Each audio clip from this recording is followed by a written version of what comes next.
für uns kleines Fazit, das waren 2 wunderbare Tage hier. Ja. Also wirklich die Natur ganz einmalig, der Campingplatz toll. Hier gibt es eine 24-Stunden-Zapfanlage.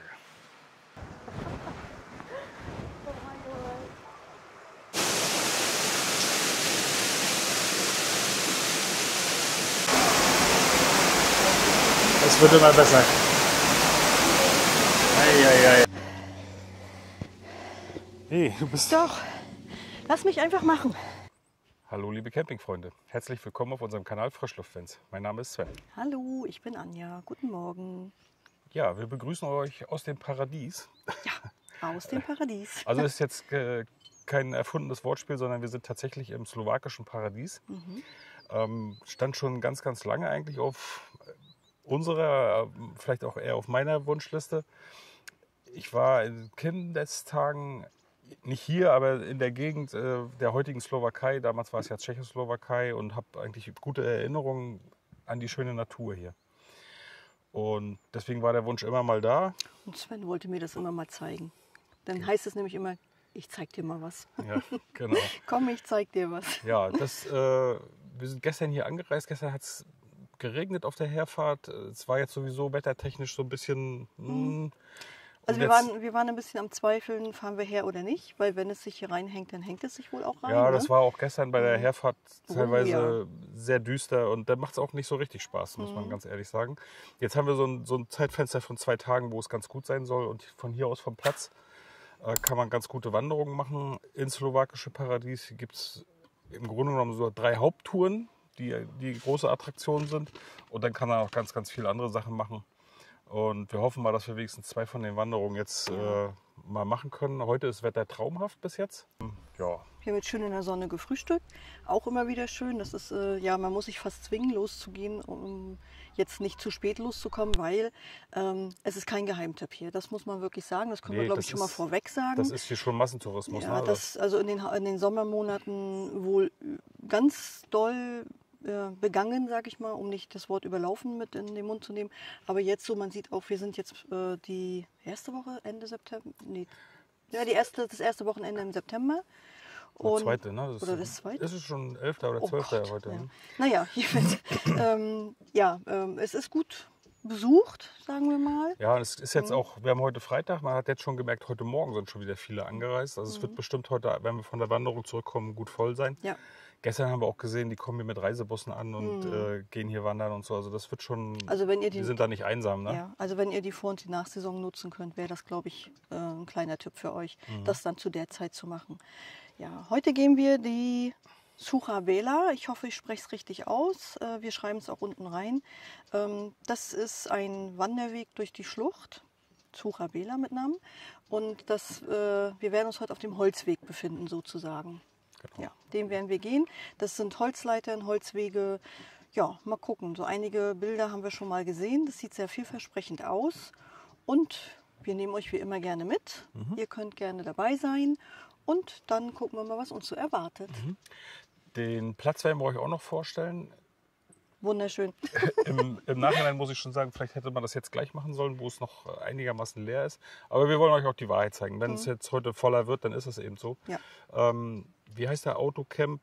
Podlesok. Podlesok. Ist direkt am Eingang dieses, ich weiß gar nicht, ist es ein Nationalpark? Ich glaube fast, ne? Also wir können also hier fußläufig, wir brauchen keine Fahrräder oder das Auto bewegen. Man kann fußläufig los hier und die schöne Gegend hier erkunden.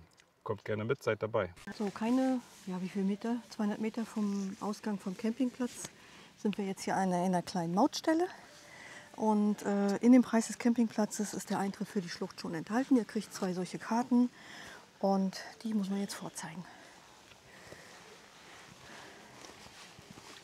Nun geht es rein ins Paradies, ins slowakische Paradies. Gestern Abend hat es hier noch mal mächtig geschüttet. Also ist anzunehmen, dass die Holzwege auch ziemlich glitschig sein werden.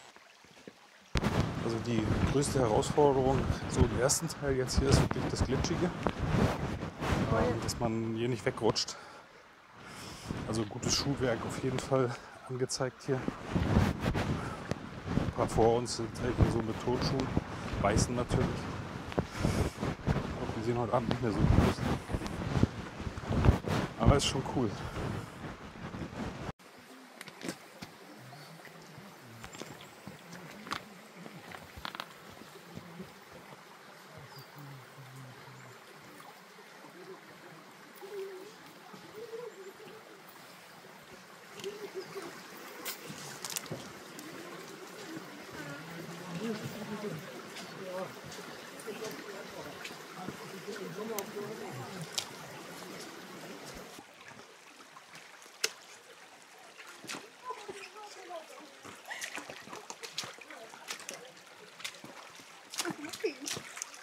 zu doof oder was? Nein. So, und das stell dir jetzt mal vor, du hast 1000 Meter Abgrund neben dir. Mhm.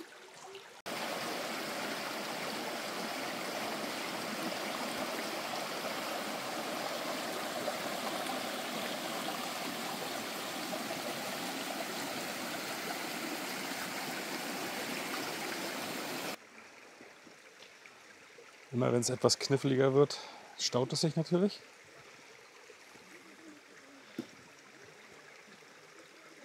Aber irgendwie ist es mega cool. Trotz der vielen Menschen. Anjas Schuhe sind auf den Metallbügeln recht rutschig. Auf dem Holz geht's, sagt sie.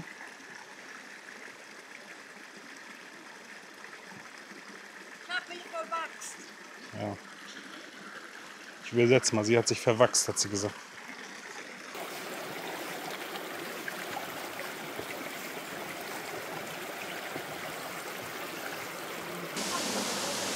So, wir haben eine Stelle, wo es sich wieder staut.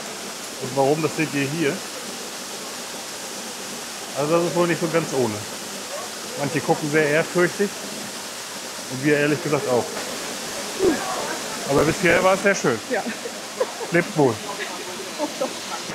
Was wir bei der ganzen Sache noch vergessen haben zu sagen, diese Tour ist One-Way. Also ihr könnt nicht zurück, wenn ihr vor den Leitern zurückstreckt oder irgendwas. Wenn ihr einmal auf dem Weg seid, müsst ihr da durch.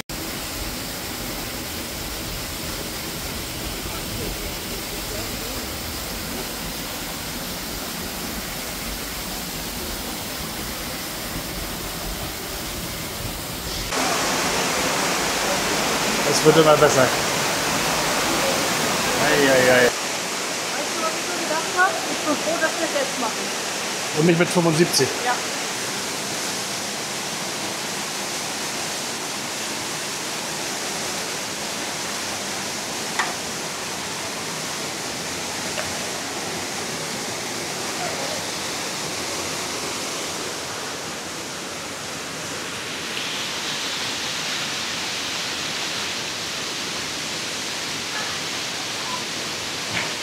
Wenn man hier oben steht, ja, das ist wahnsinnig beeindruckend. In dem Moment, wo man auf der Leiter ist, denkt man nicht so drüber nach, aber das ist schon krass.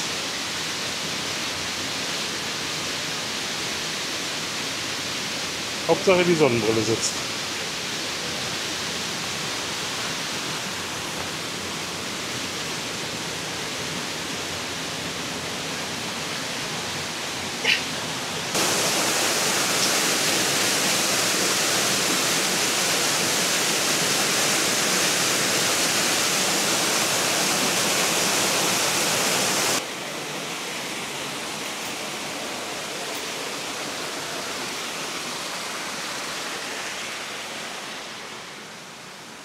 Oh, rucki hat sich der Stau hier wieder aufgelöst, ne?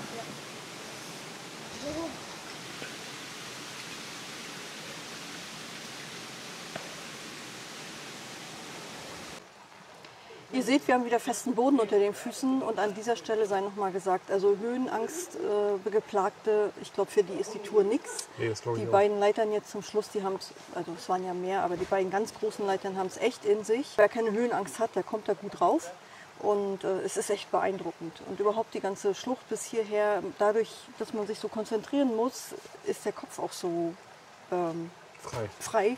Bis auf die Konzentration natürlich, aber ihr wisst, was wir meinen. Und ist wirklich schön. Ne? Wunderbar. Ja. Wir haben immer so ab und zu mal ein bisschen Abstand zwischen uns und den anderen gelassen und dann hat man auch das Gefühl, man ist dann nicht so in so einem großen Pulk. Ne? Ja, es war jetzt nur geht an dann den schon. Stellen, wo es wirklich schwieriger war, wo es Ja. dann sich ein bisschen staut. Jetzt geht es eigentlich wieder. Ne? Ja, und ja, das ist eigentlich wirklich, nicht eigentlich, es ist eine sehr schöne Sache, die man sehr empfehlen kann. Allerdings eben, wer nicht höhentauglich ist, sollte es nicht machen. Und gutes Schuhwerk und Ja. wer die Wahl hat, auch ruhig Gore-Tex-Schuhe, weil man ja öfter durch Durchs Wasser läuft, durchs ja. Wasser läuft und so. Meine unsere sind bis jetzt auch noch dicht, toi toi toi, aber Hast du gut geputzt, gut gefettet. Ja, gut, weiter wir ziehen geht's. weiter. Ja, man denkt immer, es ist vorbei, aber es geht weiter und weiter. So, es wird eng.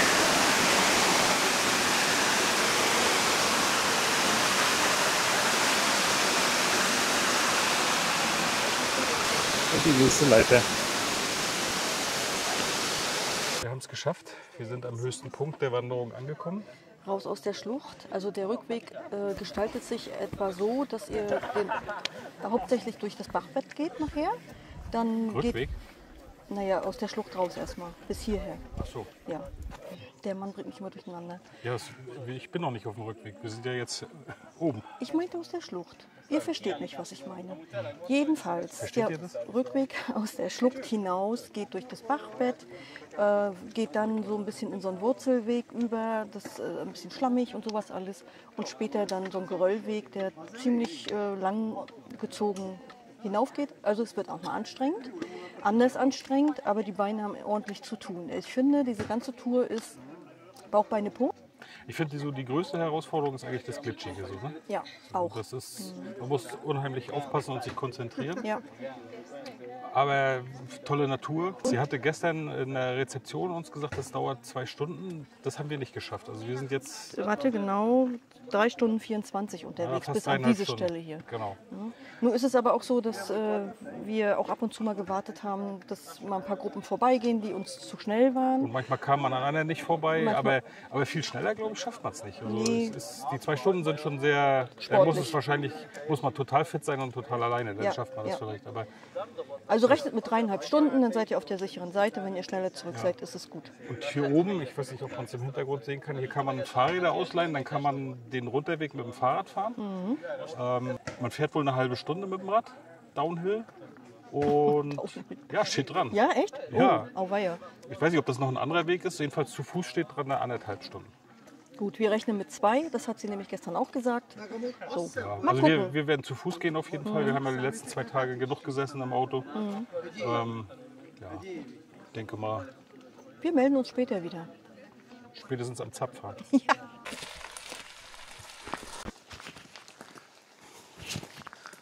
So geht es also hier mit den Fahrrädern abwärts und wir zu Fuß. Ich muss sagen, ich bin ganz froh, dass wir keine Räder genommen haben. Das wäre hier gar nicht so meins, auf dem Geröll bergab zu fahren.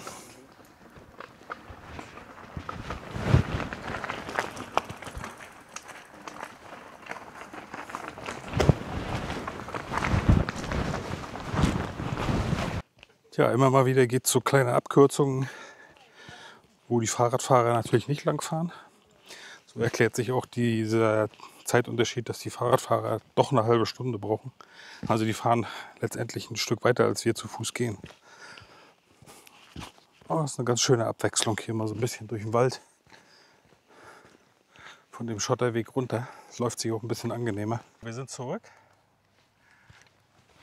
am Campingplatz, beziehungsweise kurz davor. Ja, das war jetzt nochmal ein echt toller Rückweg. Teilweise Schotterweg. Schotter, ja, wie nennt sich das? Na, diese Schotterpiste, wo so ein die Fahrweg. Downhill-Fahrer auch unterwegs Ja, es war sind. tatsächlich dann am Ende auch teilweise Downhill. Also ich nehme mein Geschmunzel von da oben ehrfürchtig zurück. Nee, das waren auch teilweise Profis unterwegs, wo ich gedacht habe, ey Alter, mit so einer Geschwindigkeit da runterballern und dann bremsen Und dann noch die. hier sich bedanken mit einer Hand. Oh. Und dann schlittern die und nach dem Schlittern aber gleich wieder in die Pedale. Ne? Ja. Das ist auch ja nicht so langsam wird. Also das wäre nichts für uns gewesen. Wir sind mit dem Fußmarsch ganz zufrieden gewesen. Hier unten gibt man die Fahrräder wieder ab. Und hier werden wir jetzt was trinken. Ja.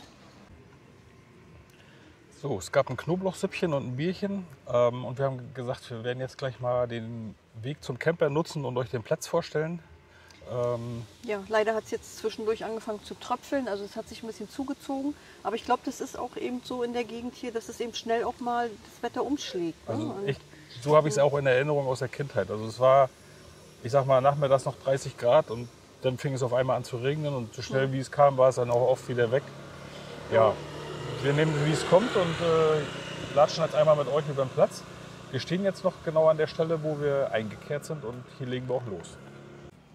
So, hier waren wir jetzt drin. Da vorne auf der Ecke ist nochmal eine Einkehrmöglichkeit. Das ist aber alles so eher, ja, ein bisschen so Fastfood, viel Burger und sowas.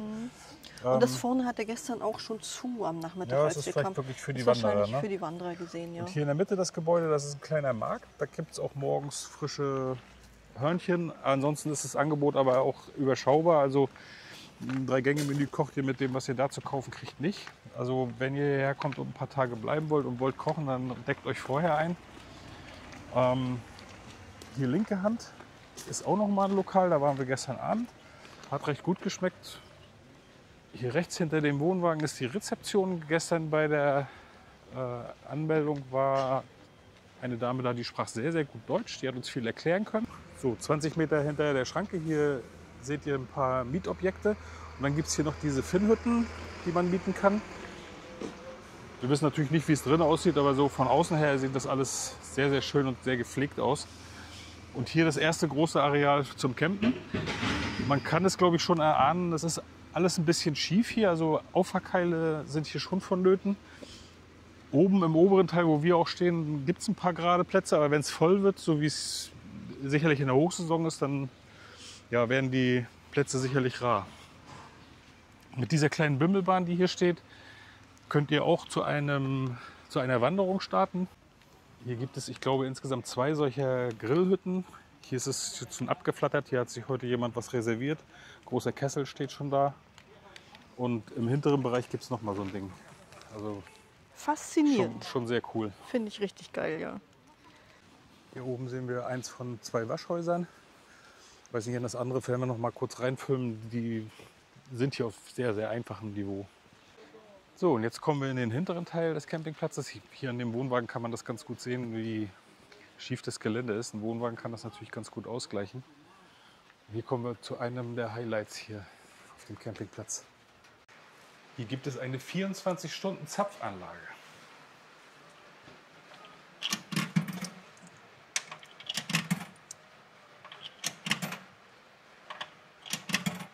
Man könnte wohl normalerweise auch mit Karte, aber irgendwie scheint hier das gerade außer Betrieb zu sein.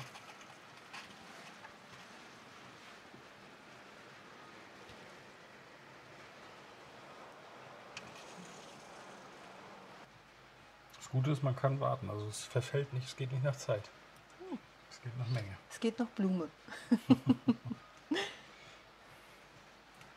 Es scheint sich jetzt auch richtig einzuregnen. Ne? Ja. Dann kommt man hier nicht so schnell weg. Nee. So, und Grüße gehen raus an Iris und Andreas von Iris und Andreas unterwegs. Ihr wisst, wir haben den Kanal schon ein paar Mal erwähnt. Die sind ja in Sachen Bier immer ganz fleißig unterwegs und ich glaube, dem würde das hier gefallen. Das denke ich auch. Prost! Prost! Das Bier schmeckt übrigens auch gut. Ja, es hört langsam auf zu regnen. Die Sonne kommt jetzt schon wieder raus, aber ein bisschen was kommt noch runter. So, die Sonne scheint wieder. Dank Zapfanlage haben wir die Zeit gut überbrückt.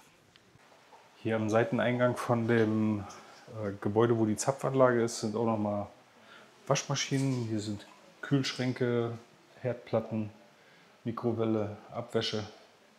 Also auch für die Zelter ist hier was gegeben. Hier linke Hand, diese ganzen Plätze hier, das sind die Plätze, wo es Strom gibt. Und zum Thema Strom ist hier zu sagen, wer wirklich Strom braucht, der muss hier ein bisschen tiefer in die Tasche greifen. Die nehmen 7 € pauschal für Strom. Das ist natürlich nicht wenig, wobei man es, wenn man es im Gesamtkontext des Preises sieht, eigentlich dann auch wieder okay ist. Wir haben jetzt gestern bezahlt für 3 Nächte unter 60 €, also 19 € und ein paar zerquetschte mit Axi. Ansonsten glaube ich 20 € der Preis, mit Strom dann 27. Ich denke, damit kann man auch noch leben. Ja, hier seht ihr, die Plätze sind alle ein bisschen schief. Hier unten viele Zelte, viele Sitzgelegenheiten, viele Möglichkeiten, ein Lagerfeuer zu machen. Das ist total schön. Ja. Also es ist wirklich traumhaft. So zwischendurch noch Möglichkeiten, hier Geschirr zu spülen oder mal Wasser zu holen. Und dann schon die nächste Müllentsorgungsgeschichte. Und ja, so steht man hier. Keine Parzellierung, also da wo Platz ist, stellt man sich hin. Ja, und normalerweise würde jetzt hier durch, würdet ihr die Berge der Tatra sehen, der Hohen Tatra. Die sind natürlich im Wolkengewirr jetzt gerade verschwunden. Die Entsorgungsstationen, also Chemietoilette, Grauwasser, Frischwasser gibt es da auch. Ja, und geradezu das zweite Sanitärgebäude. Ja, es ist fast ein bisschen wie Freistehen hier. Ne? Also, ihr seht viel Platz. Ich weiß nicht, wie es im Hochsommer ist. Keine Ahnung, ob dann alles voll ist. So. Hier hinten noch mal so eine Grillhütte. Ja. Hier oben auch noch mal Geschirrspülmöglichkeiten. Tja, Sanitärgebäude, hatte ich ja schon gesagt. Alles auf einfachem Niveau hier. Nichts Besonderes. Hier die Duschen. Duschen kostet 1 Euro. So, und hier ist unser Plätzchen. Der Tisch steht ein bisschen abseits, weil wir heute Morgen hier Sonne hatten. Auch eine kleine eigene Feuerschale hier. Guten Morgen. Hallo, guten Morgen. Wir beginnen unseren zweiten Tag im slowakischen Paradies mit der nächsten Wanderung. Wir sind jetzt so, ja, vielleicht 500 Meter vom Campingplatz entfernt. Hier ist nochmal ein Restaurant, nennt sich Renč Podlesok. Podlesok, genau wie der Ort hier heißt. Ganz witzig, auch hier am Wegesrand nochmal ein Bierautomat. Ja, und wir begeben uns heute auf die Wanderung auf dem Blauen Weg. Und ich habe jetzt leider gerade wieder den Namen nicht parat. Die ganze Zeit habe ich es mir gemerkt. So, Anja guckt nochmal, wie es heißt. Ich versuche mal, wahrscheinlich kriegt unsere Kamera das nicht drauf. Aber heute ist ein herrlicher Blick auf die Hohe Tatra. So, weißt du das jetzt? Ich weiß es jetzt dank Google. Wir begeben uns heute auf den Wanderweg Prilom Hornadu. Irgendwie so in der Art wird es ausgesprochen. Ja, ist nochmal so ein Weg mit vielen Stahlblech, also diese Stahlgitterdinger oberhalb eines Flusses. Soll ungefähr 4 Kilometer eine Tour sein. Dieser Weg ist anders als gestern, den kann man hin und zurück gehen. Also da gibt es auch die Möglichkeit zurückzugehen, wenn einem das nicht zusagt in irgendeiner Form. Und oberhalb oder oben am Gipfel soll es eine Hütte geben. Genau, und wenn man die Hütte aufsucht, also den Weg bestreitet, dann ist es nachher auch ein Rundweg. Also da muss man nicht hin und zurück gehen. So. Genau, ja. Wir sind am ersten spektakulären Aussichtspunkt hier angekommen. Eigentlich wahrscheinlich bevor die eigentliche richtige Wanderung losgeht. Stehen wir jetzt hier auf so einem Felsen und schauen hier ins Tal auf den Fluss. Hier drüben sieht man schon so eine Stiege, wo man am Fluss, oberhalb des Flusses lang geht. Eine Brücke über den Fluss.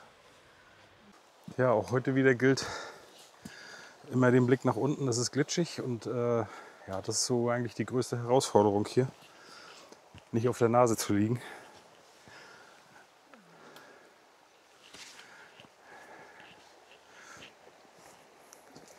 Da, habt ihr es gesehen? Der letzte halbe Meter geschlittert. Ich mach mal die Kamera aus. So, gleiches Spiel wie gestern. Trittstufen und Seil, ohne geht's nicht.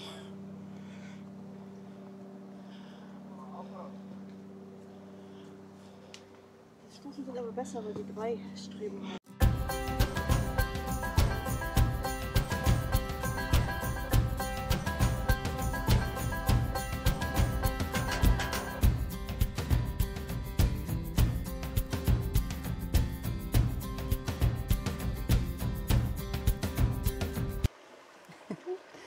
Ist das geil. Wir sind mal kurz vom Weg abgegangen. Hier ist so eine kleine Sandbucht.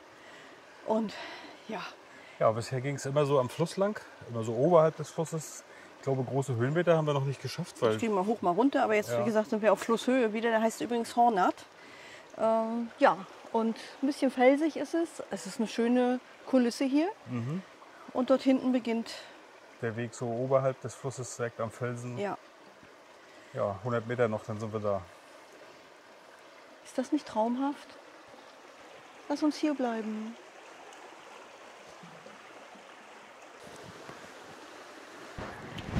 So, es wird wieder spektakulär. Ich hoffe mal, ich krieg's einigermaßen drauf mit der Kamera im Rucksack.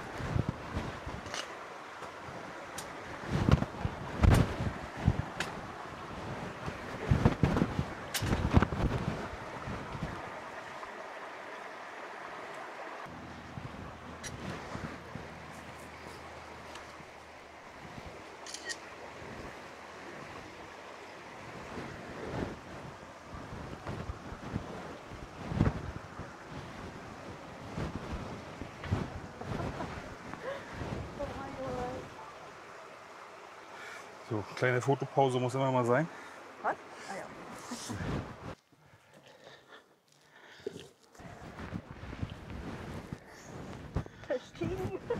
Das nennt man Pirouette. Ja, aber ich komme runter.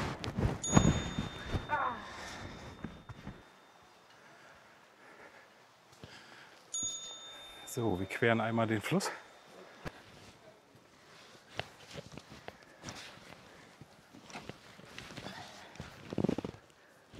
Wieder nichts für kurze Beine hier. Ne? Nee. Aber es ist gerade noch machbar.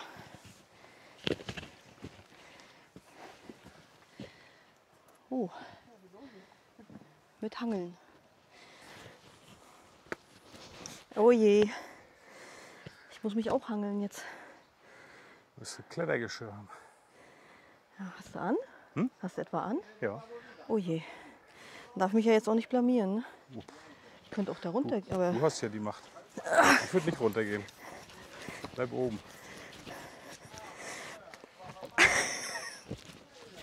yes!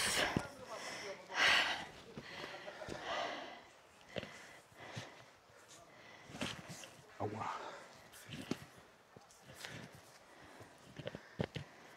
Oh, ein wahrer Meister.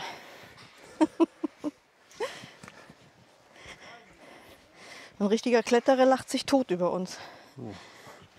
Lass ihn lachen.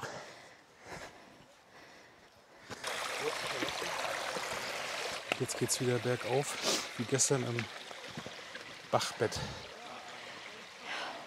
Das sind die restlichen 500 Höhenmeter, die wir noch machen müssen.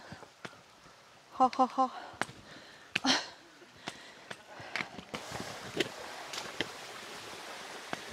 Rodopad. Am Anfang der Wanderung habe ich ja noch gedacht, wer sich erstmal ein bisschen eingrooven möchte, der sollte diese Wanderung zuerst machen und vielleicht auch erstmal austesten möchte, ob einem das gefällt mit diesen ganzen, ich nenne sie mal Steiggitter, also diese Trittplatten da. Aber jetzt die beiden Leitern, also die eben hat es schon mächtig in sich und die sieht auch ziemlich steil aus. Also auch eine Wanderung, die nicht zu unterschätzen ist. Die hat zwar mehr Wanderwege und schöne Waldwege und schön am Fluss lang, aber Leitern hat sie halt auch. Rechts, rechts, rechts. Nee, nicht die Füße, die Hände. Ja, ja. Nee. Da wäre das Seil gewesen, rechts. Ja, hier ist doch auch. Nee, du bist Doch. Lass mich einfach machen. Fix und fertig. fix und Seht fertig. ihr das? Ja, da unten sind wir hergekommen. Oh, guck dir die Berge an. Oh ja. Das ist die Tatra. Das ist die hohe Irgendeine. Hohe, kleine Tatra, wie auch immer. Das wird schon die hohe sein, denke ich. Ja. Und hier ist ein Haus in Sicht. Wir hoffen, dass es die Hütte ist. Und hoffentlich hat sie auf. Oh, das sieht toll aus, ey. Das war nicht die Hütte, aber wahrscheinlich irgendwas ausgrabungsmäßig oder so, keine Ahnung. Und da oben ist die Hütte. Da ist auch gut was los. Sieht ein bisschen aus wie eine Alm in Österreich. Und da scheint wieder ein Zapfautomat zu sein. Ich gebe es ja ungern zu. Aber mit letzter Kraft rette ich mich auf diesen Platz und freue mich auf ein Kaltgetränk. Am höchsten Punkt der Wanderung sind wir auf der Hochebene oder in dem Wandergebiet Klasztorysko. Und hier gibt es eine Hütte und auch wieder ein Bier-Selbstbedienungsautomat, was ganz praktisch ist. Das ist jetzt genau das Richtige.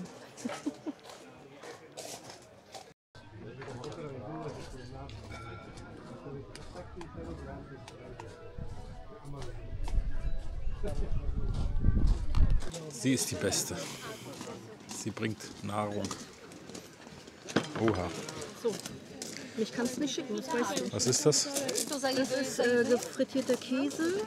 Die standen nicht mit auf der Karte. Das sind Kartoffelpuffer mit Käse und das ist Hotdog mit Grillwurst. Na siehst du. Das hört sich doch gut an. Finde ich auch. So, auch von hier aus könnte man jetzt wieder sich ein Fahrrad mieten und ins Tal fahren. Wir wählen wieder den Weg zu Fuß. 6 Kilometer sollen es ungefähr sein. Ja, Ich denke mal, ähnlicher Weg wie gestern. Ich muss euch jetzt gerade ganz schön doll schmunzeln. Wir wollten heute ein bisschen Lagerfeuer machen, ein kleines. Wie lange sollen wir da sitzen? Oh, oh, oh, oh. Das sieht ja aus wie eine Heurolle.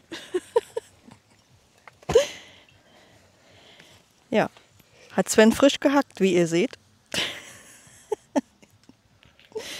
Oh Mann, oh Mann, oh Mann. Hier ist was los.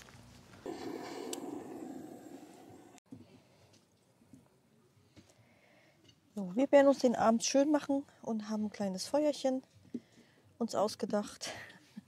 Ausgedacht vor allen Dingen. Ja, wir hatten es ja schon erwähnt. Wir sind auch nicht die Einzigen hier. Da drüben in der Grillhütte, ja, ich weiß nicht, ob man es sieht. Es sieht schon wieder so dunkel aus auf der Kamera. Räuchert es schon mächtig vor sich her. Irgendeiner schleppte da auch schon einen Spieß. Ich weiß nicht, ob ich da nicht noch neugierig bin und heute Abend noch mal gucken gehe, was die da treiben. So, ein kleiner Abendsnack noch. Nach unserem üppigen Mahl auf der Hütte sind wir eigentlich noch ziemlich satt, aber ja, irgendwas muss ja, ne? Geht, ne? Haben wir Kleinigkeit. eine kleine Jause vorbereitet. Ja. Und ich glaube, damit verabschieden wir uns für heute Abend erstmal. Für heute auf jeden Fall. Gutes Nächtle. Gutes Nächte.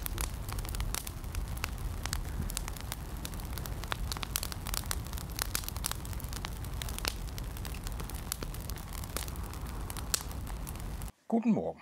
Guten Morgen. Ja, ihr seht, wir sitzen drin. Der Wetterbericht hat recht gehabt. Also der angesagte Regen ist gekommen und es hört auch wohl heute nicht mehr auf. Also zwischendurch ging hier mal kurz die Welt unter. Das war Ja, schon es war recht schon heftig. mit Gedonner und allem drum Ja, und dran. ja. Für uns kleines Fazit, das waren 2 wunderbare Tage hier. Ja. Also wirklich die Natur ganz einmalig. Der Campingplatz toll. Also Ja. das war wirklich mega schön hier. Ja, also wer Camping sucht wie früher oder wirklich ganz einfaches Camping, nennen wir es mal so, der ist hier genau richtig. Das ist noch wirklich ja, ein schönes Campinggefühl und gestern Abend hier so überall waren Lagerfeuer zu sehen. Wir hatten es ja, glaube ich, schon erwähnt und gezeigt mit den Lagerfeuerstellen. Die werden rege genutzt und ja, das ist Feuerholz schön. kriegt man vorne an der Rezeption für einen Fünfer. Ja, So aber eine das Rolle. ist gutes Holz, muss Ja. man sagen, schön trocken. Also das qualmt nicht und gar nichts. Das war echt ja, rundum eine gelungene Sache. Ja. Nichtsdestotrotz zwitschern wir hier ab, Ja. weil Wir wir wollen jetzt hier nicht den Tag ausharren, um dann morgen noch die 3. Wanderung zu machen, sondern uns zieht es ein bisschen weiter. Wir werden Richtung Bratislava aufbrechen. Das heißt, heute ja, so 3-4 Stunden Fahrt werden das auch sein. Dann sagen wir Tschüss Ja. für heute, für dieses Video. Wie gesagt, der nächste Teil wird dann wahrscheinlich in Bratislava stattfinden. Ja. Und dort haben wir uns eben jetzt schon einen Campingplatz vorreserviert. Das geht, also das scheint ein vollautomatischer zu sein. Den kann Das erzählen wir im nächsten Video. okay. Das seht ihr aber nur, wenn ihr den Kanal abonniert und das Glöckchen drückt und so weiter. Und da hört ihr dann wieder zu und seid wieder mit dabei. Bis dann. Ciao, ciao. Ciao.